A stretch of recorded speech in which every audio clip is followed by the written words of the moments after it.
Hello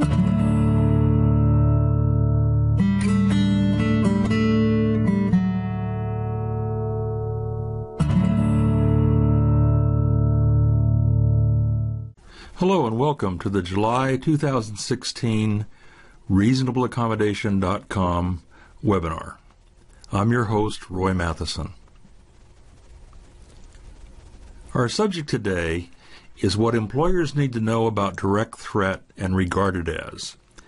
These two concepts come from ADA Title I, the Americans with Disabilities Act as amended, Title I, and we're looking at them today because although they're a little bit unusual, they tend to appear together when charges are filed about employment discrimination in Title I.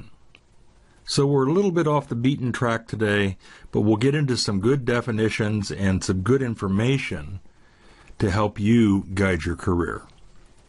Our approach to these two subjects is going to be that we start with a definition of terms for each of the subjects, and then within each of the subjects, I'll give you case examples. I'll talk to you about recent cases and historical cases that have come up and explain what actually happened in the process. This is not an analysis of federal court cases. This is just real-life examples of what happens with these two concepts. We'll then move on to best practices.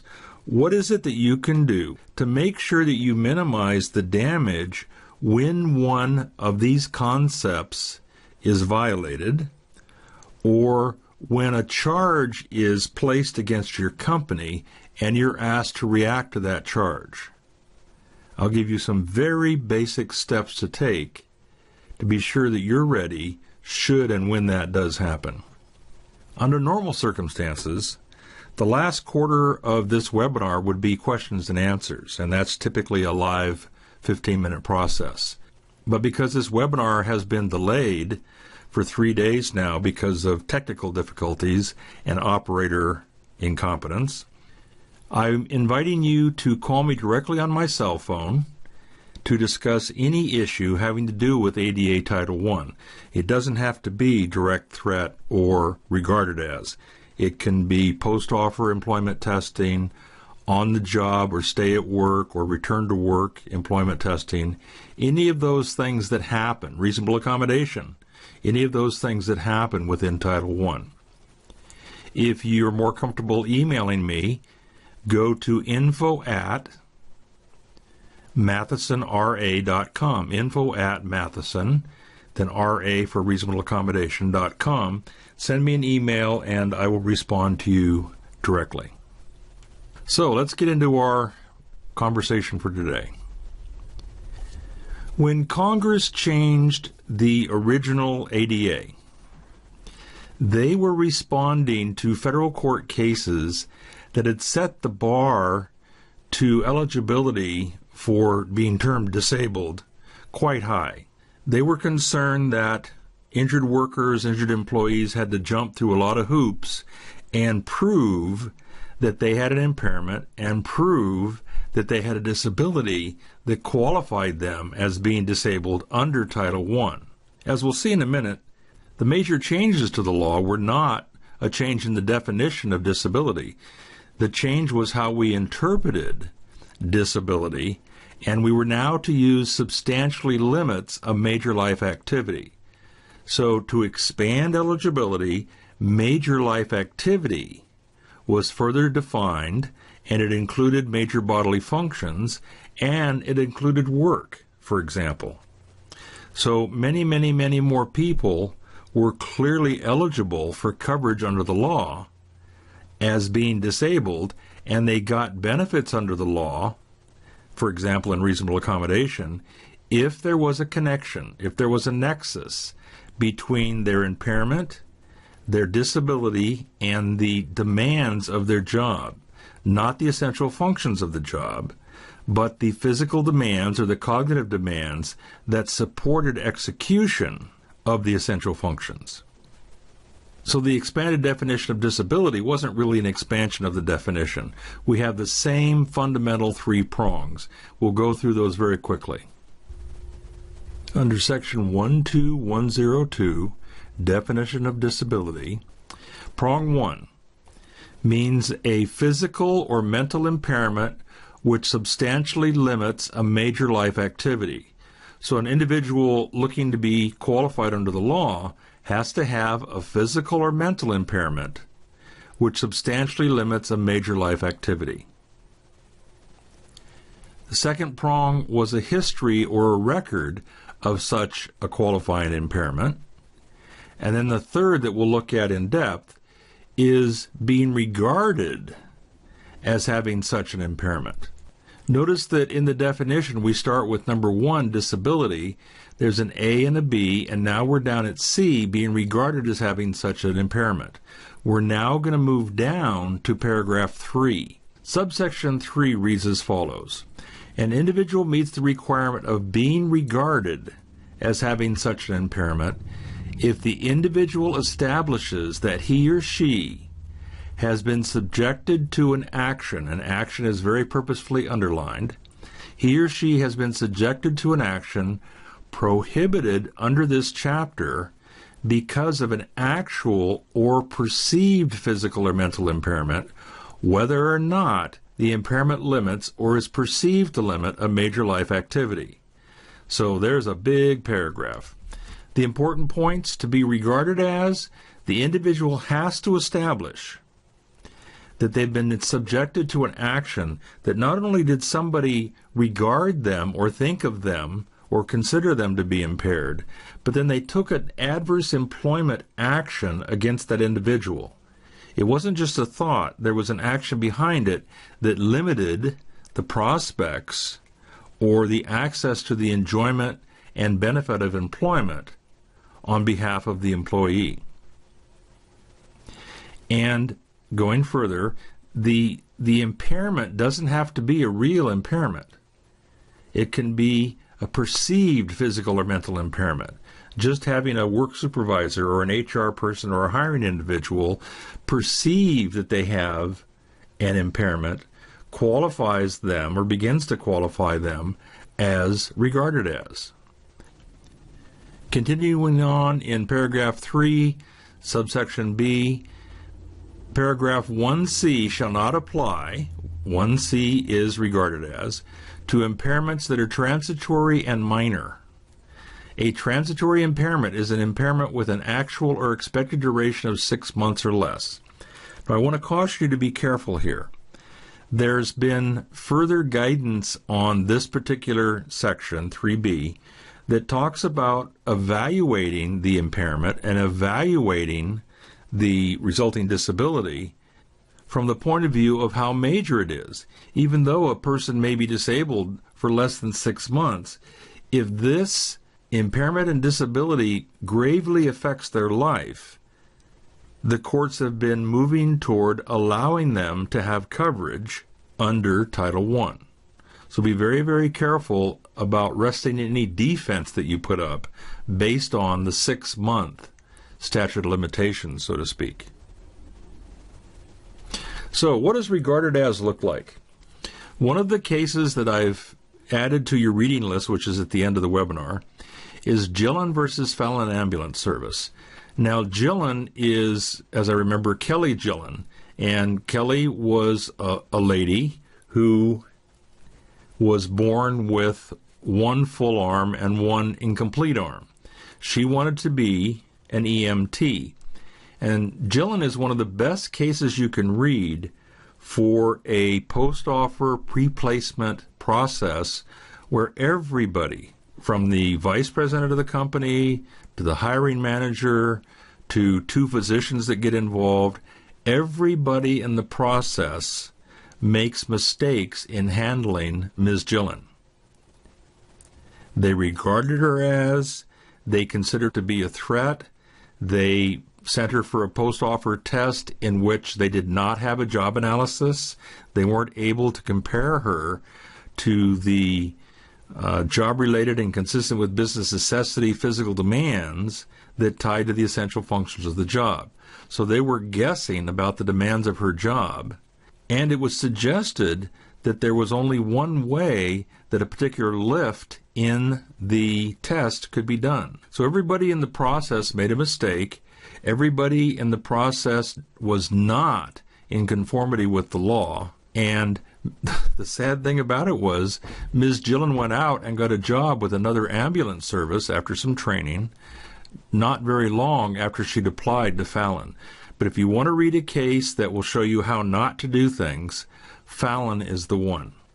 What does regarded as look like? In EEOC versus Staffmark, this is a major case. A woman with a prosthetic leg, a prosthesis, was hired by an employment agency, Staffmark, and sent to work at Sony Electronics inspecting completed television sets. She showed up at the job, and somebody decided through visual observation only that she was disabled. They regarded her as being disabled, and they decided that she was a direct threat to others. We have to be careful here about the definition of direct threat, and I may say it wrong at times. The direct threat statute that we're talking about is direct threat to others, not to self.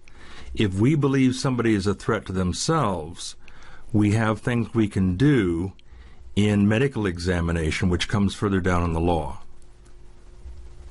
If you need to talk about that, I can assist you with that with just a 5-minute phone call.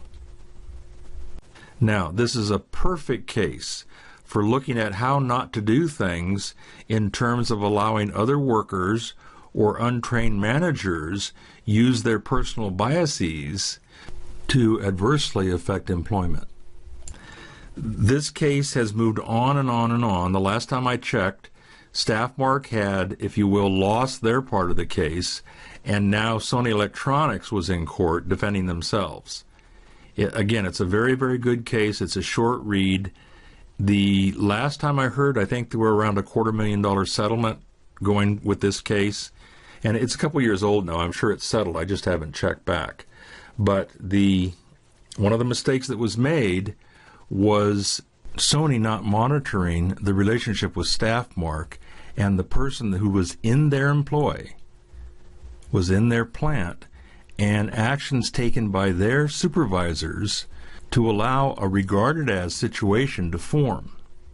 Now, I know that we're all busy, we've all got more than enough work to do, but we have to be very careful in monitoring our relationships with our agents and people that act as our agents, such as physicians, occupational therapists, physical therapists, anyone that makes employment decisions for us or collects information that's supplied to us that allows us to make decisions that are based on the wrong elements of the law, based on bad information.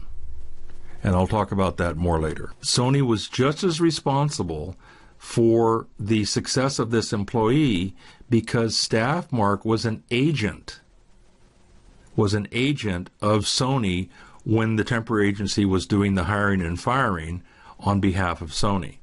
This case raises the red flag about what you're doing in post-offer testing and what you're doing when you're having physicians, occupational therapists, or physical therapists do post-offer testing or employment testing using functional capacity evaluations on your workers.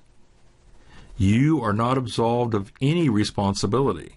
You're just as responsible for their actions, the doctor's actions, as the doctor is.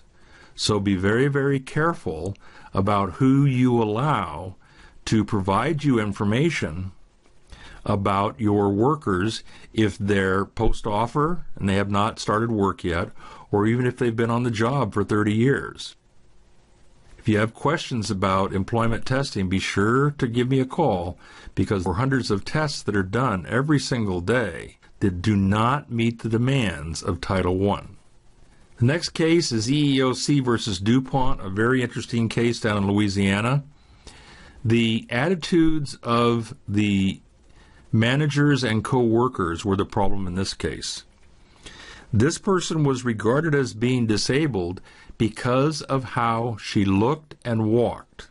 This was a relatively long-term successful employee that apparently wasn't pleasant to look at, and they decided that they were going to move her out by showing that she was not qualified for her job. She was not a qualified individual because she could not meet the physical demand of the essential function of evacuating the building in a certain time. Now, they called it an essential function, but it could have been a qualification standard. But the point was they worked with a physical therapist to design a functional capacity evaluation. They picked her out without good medical reasoning for doing it and had her do this test. The test was set up so that she could not pass. She'd have to be a relatively superwoman to pass the test the way they had her do the test. And it was a simple pick up a box and walk test, but under what circumstances are you going to evacuate a chemical plant and take a box of records with you? And in what circumstances are you going to carry that box doing a heel-toe, heel-toe, heel-toe walk? Unless you're walking a gangplank. It was impossible for her to pass the test. The other thing they forgot in their haste and in their dislike for this individual was that everybody in the plant was tested every year to see if they could meet the standard of evacuating the building in a certain time. And she had passed that test year after year after year. So this is another regarded as case that reflected attitudes of the people in authority. And one of the things I was going to mention earlier was that most of these violations happen at the level of local supervisor. It's not the HR folks. It's not the attendance folks.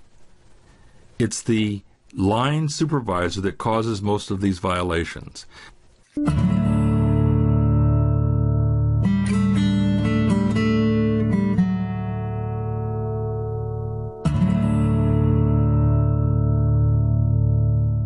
Now we'll move on to an exploration of the concept of direct threat. Direct threat is defined in ADA Title I as a significant risk to the health or safety of others that cannot be eliminated by reasonable accommodation. So, to be careful here, as I mentioned a while ago, we're talking about a threat to the safety of others, not to the employee, him or herself. And we're looking at whether or not the threat can be reduced or mitigated to an acceptable level by reasonable accommodation. The employer's determination that an employee poses a direct threat to the health or safety of others may not be based on generalizations or stereotypes about the effects of a particular disability. So as we mentioned in the Staffmark case, we can't let our beliefs, our prejudices, our concern about being around people that have visible disabilities guide us in making decisions that the person poses a threat. We have to go through a process of obtaining information from a qualified source that will help us make the decision as to whether or not the person's a threat and about the role of reasonable accommodation in mitigating that threat.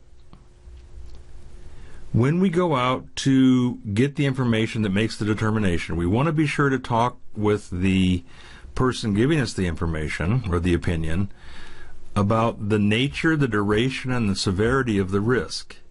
Given the impairment and the disability that we are aware of, or given the behavior that we're aware of, and the person has agreed to get an assessment about a potential threat, we want to ask about what is it, how long is it expected to last, is it permanent, and how severe is it?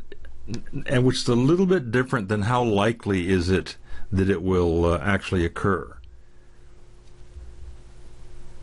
If it's a minimum threat, and it's not likely to occur, then perhaps we have something that we can manage or assist the employee to manage. It's really up to the employee to manage it, so that he or she can continue to enjoy the benefits of employment in our entity.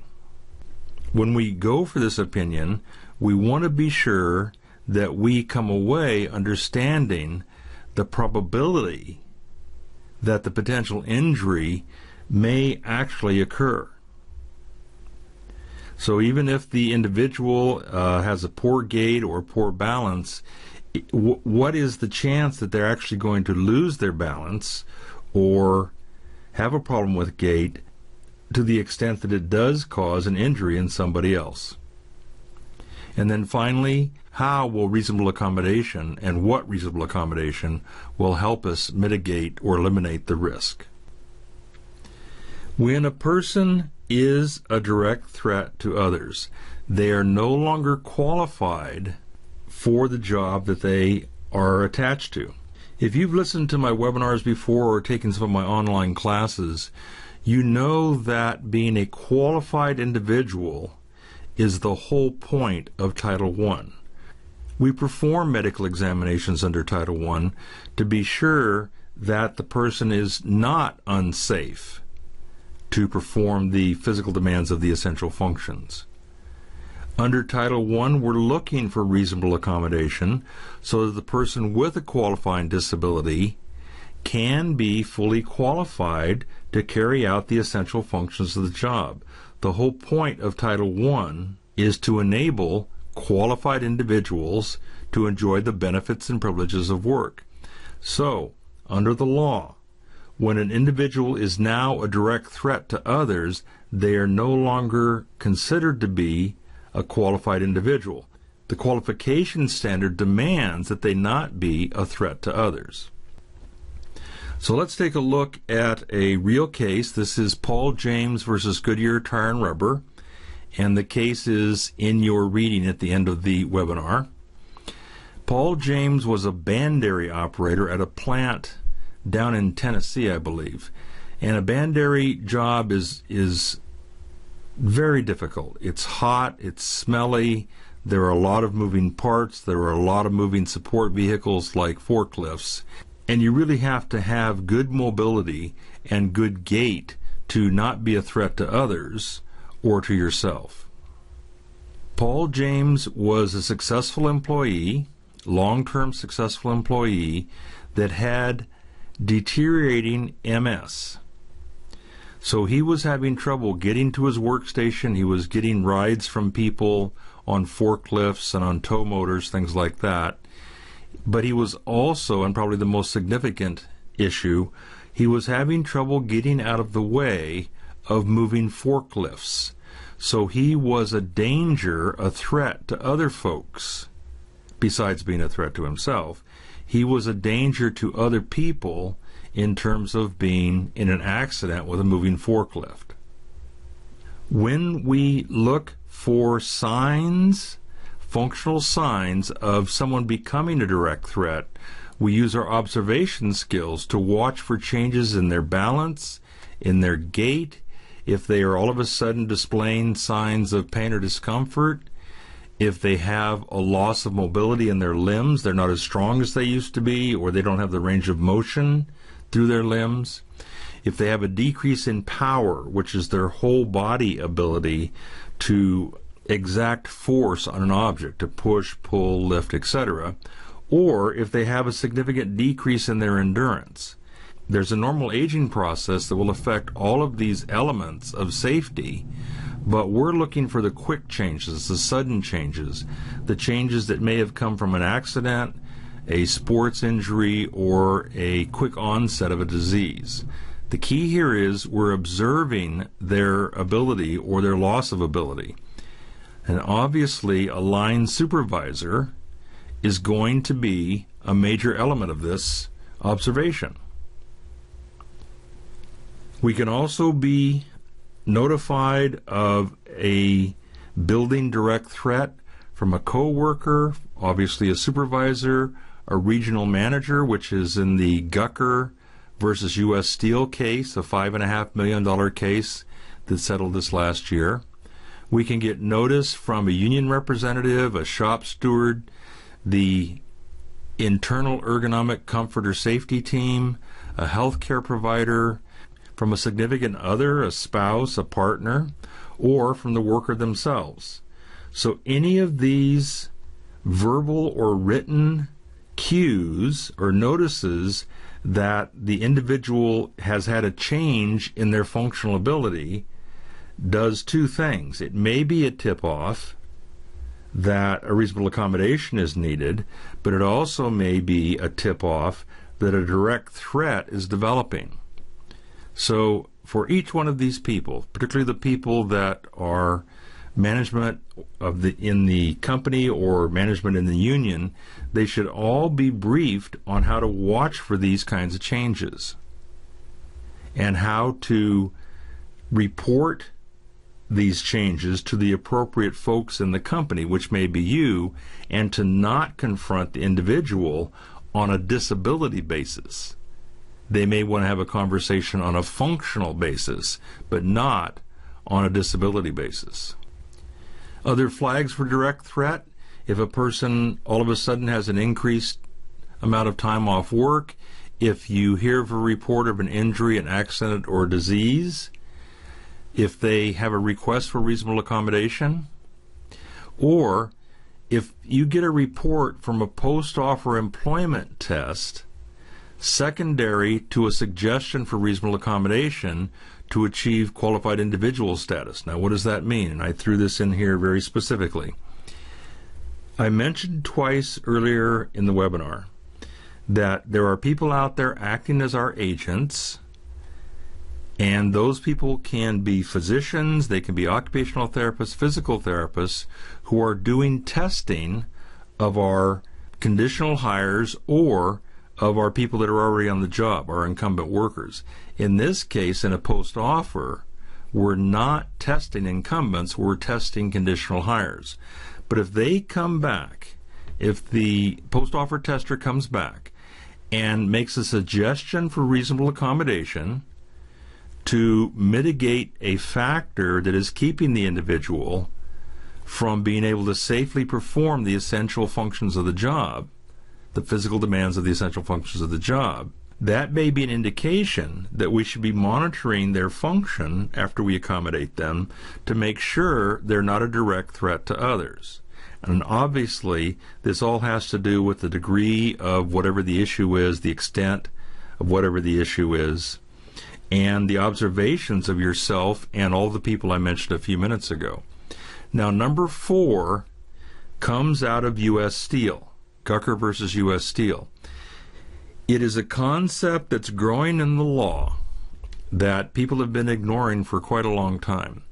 Remember, the definition of a qualified individual is one who can perform the essential functions of the job with or without reasonable accommodation.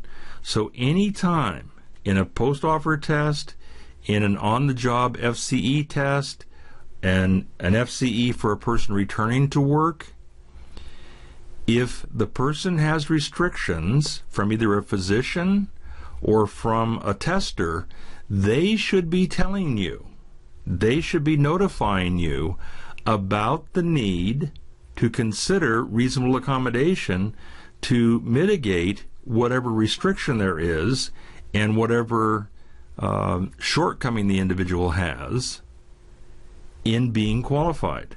Now, I'm going to go on for one more minute about this. Always keep in mind that a reasonable accommodation is given under the law when an individual is otherwise qualified for the job and needs the accommodation to overcome a disability that's job-related. And that, of course, assumes there's an impairment behind the disability.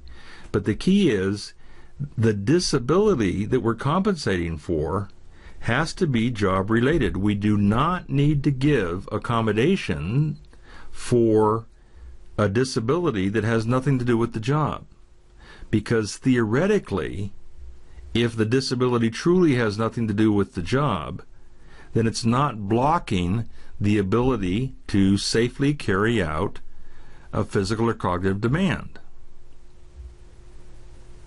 So, monitor the people that are doing your tests, including the physicians. If a physician sends you a report that says this individual is ready to return to work with the exception of these restrictions, he's basically medically released, but he has these restrictions, the next step in case management, the next step we should be taking is to use reasonable accommodation to remediate those restrictions so the person's workers' comp case can be closed, for example, get them back on the job. And obviously, this assumes a lot of things. It assumes that the doctor's releasing them for work, or the doctor's not releasing them for work based on the fact that he or she does not know the job, and he or she does not know how to accommodate somebody to overcome that particular deficit. And in my way of thinking, in my way of reading the law, there's a huge opportunity for case management here and for reducing disability payments, if you will, which is not the goal. The goal is to get them back to work, get them back to enjoying the benefits of employment, with the assumption that they're medically stable and, depending upon your state, they are at maximum medical improvement. And maximum medical improvement does not mean they're 100%. We are not allowed as employers to require that people be 100% anymore. It's a per se violation of the law. Well, let's turn it around. Why are physicians waiting for everybody to be 100% when they have permanent restrictions that we now have the opportunity to remediate through reasonable accommodation? Excuse the little segue there, but it's one of my quests these days. So, other flags for direct threat. If people are off work, if there's been an injury or an accident, they request an accommodation, or you get a report from an outside agent, post-offer tester, or somebody performing an FCE, or a doctor performing a return-to-work evaluation. Those can be red flags for keep an eye on this person because they may have something happening that can be a direct threat.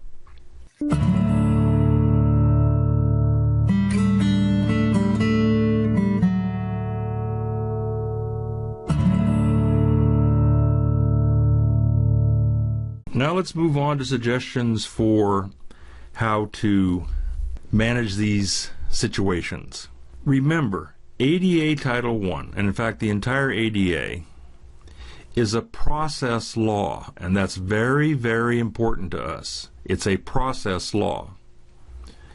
What that means is that the way we handle people and the way we document is almost as important to our defense as the outcome of whatever the situation is.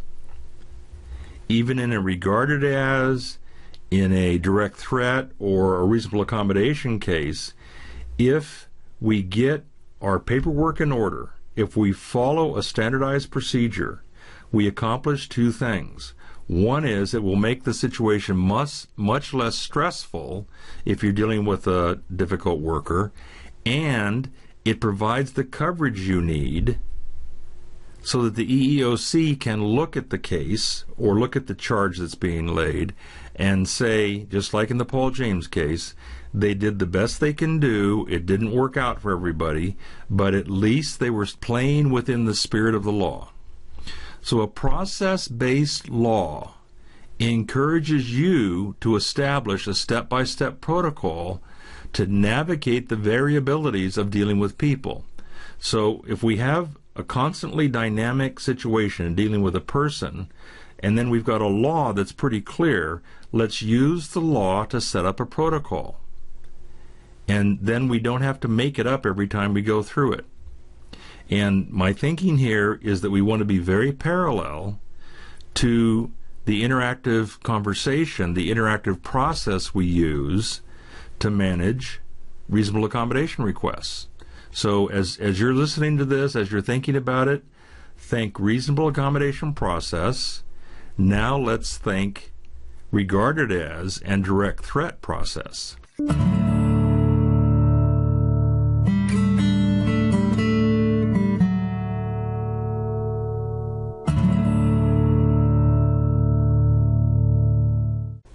Earlier in the webinar, I said that Title I is a process law.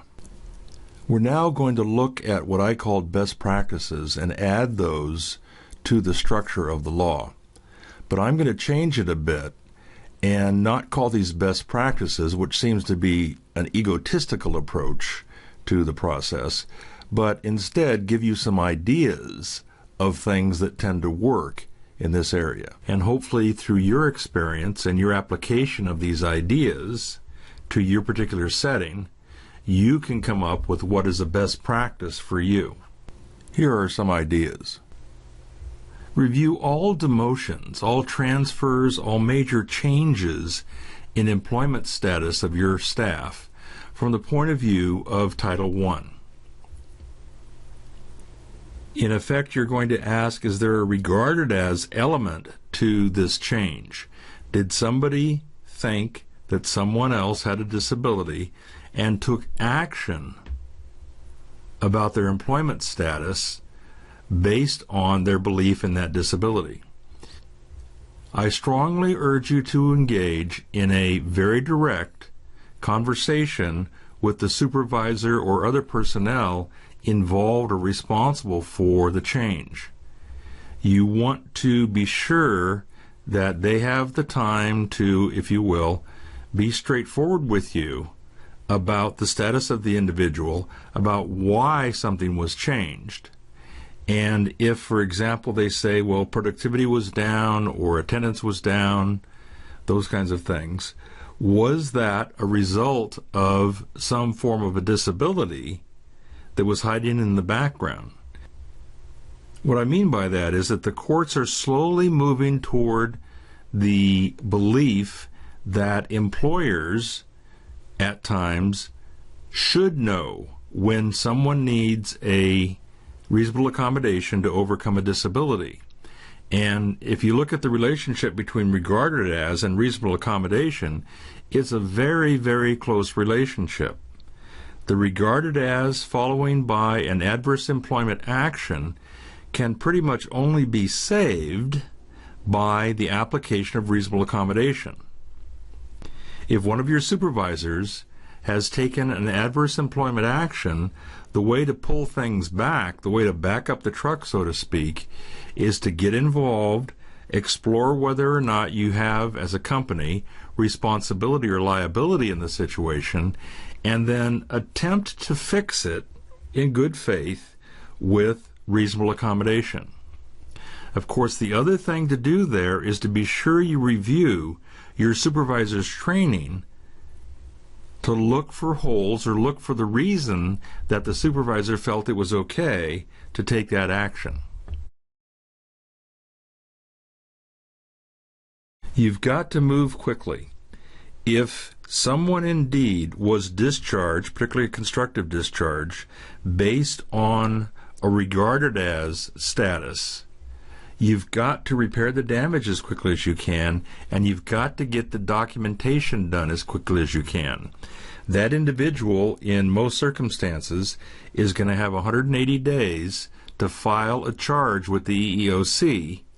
The EEOC will either accept the charge or will issue a right to sue letter to the individual, and then that individual can go to a plaintiff attorney.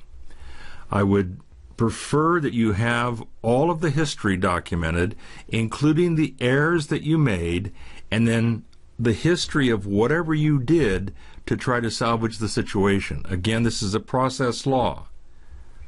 The outcome is sometimes not as significant in any kind of a settlement as is the process that you follow.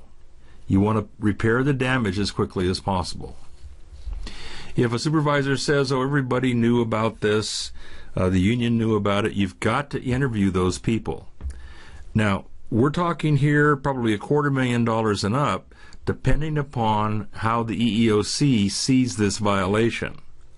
And if this goes into a private negotiation with a plaintiff attorney, it certainly will end up in the neighborhood of $250,000.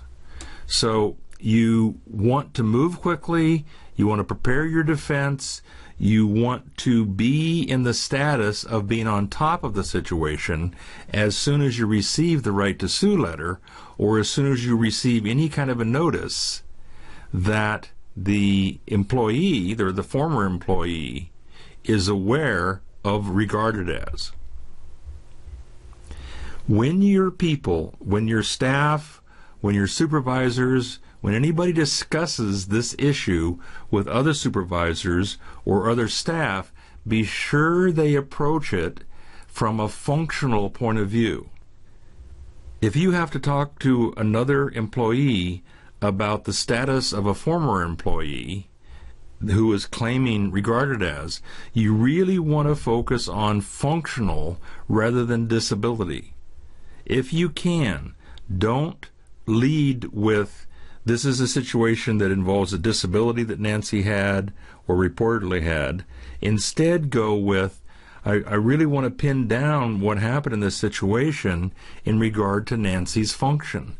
So focus on function over a discussion about disability.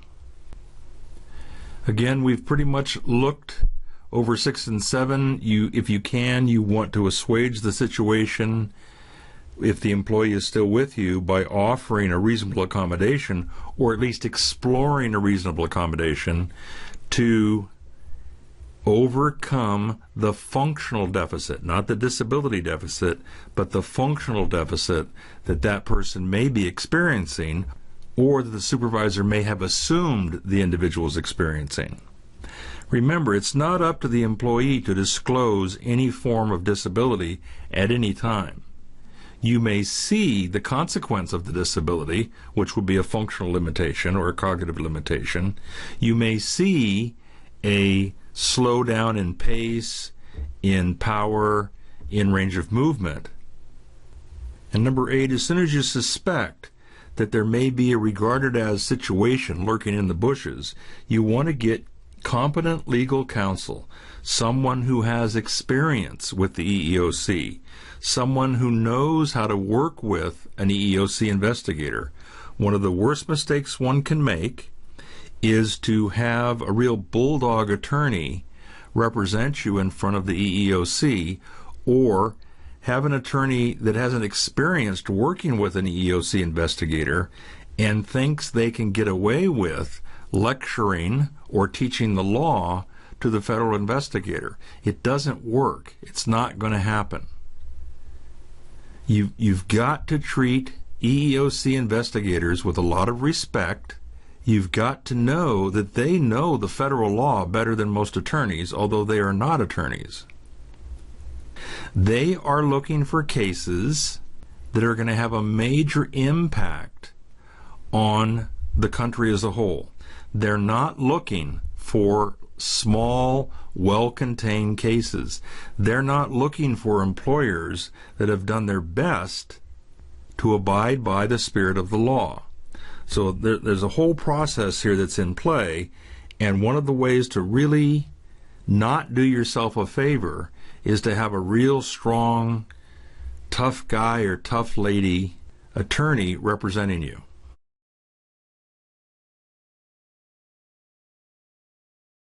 So let's look at direct threat best process. In a direct threat, we want to review all reports of a direct threat in light of the ADA. Again, we talked about where those reports may come from, but you want to look at every one of them with a strong interest. You want to respect every one of them, and then see if there's something involving Title I in that direct threat. You want to begin, once again, a reasonable accommodation like interactive conversation with supervisors, complaining employees, and the subject employee. So if there's a complaint out there from another employee, as in the Sony case, you want to get with the employee, get with the supervisor, and get the truth about what happened. One of the good ways to have a solid defense is to find out what went wrong, before the EEOC investigator sits down with that employee and that supervisor. You've got to know how it all came together or how it all fell apart. And as the guidance from the EEOC indicates, you want to arrange an individualized assessment that relies on current medical or other knowledge to decide and confirm whether or not the individual and or their disability poses a direct threat to others. As you do that, you want to look at the nature of the threat, the duration of the threat, the severity of the risk, the probability, the likelihood that potential injury will actually occur. And you want to come away, as I said earlier, from that conversation or that report with an idea about whether or not reasonable accommodation can help to mitigate or eliminate the risk. Now, we're talking about process here. Sounds like a lot to do, but these are the steps that I suggest you go through to both build your defense, but also just to do a good job of handling these types of issues. If either one of these comes up, it's going to be some homework for somebody or some extra work for somebody, and I'd rather see you get out ahead of it so that it isn't a plaintiff attorney showing up or it isn't a request for information or a position statement from the EEOC. To wrap up direct threat, number 4, arrange for temporary alternative duty so that the individual can maintain their status as being employed and they can continue access to the benefits of employment. Now, I use temporary alternative duty rather than light duty because light duty sounds like a break to many people, and temporary alternative duty better describes what you're actually doing. It's temporary while we work something out, and it's not the same thing you were doing before. It's not the same job you were doing with lighter responsibilities, if you will. Obviously, number 5, document the date, the time, the people involved, and the content of either discussions or inquiries that you have or make. Find out what's behind the assumption of a direct threat, and there may be something behind it. Remember that being free of a direct threat is a qualification standard under Title I, and as an employer, you have the right to have people being free of the status of direct threat. So we have rights here. We just need to put them in the right order and treat people the right way. As I mentioned earlier, I've got some cases that you can read if you're interested in them. I don't go for huge cases. Even though some of these cases are quite long, there are synopses of each one of them out there on the web. And in fact, there's probably a press release on the EEOC website if it was an actual EEOC case. Paul James versus Goodyear Tire and Rubber, a very important case.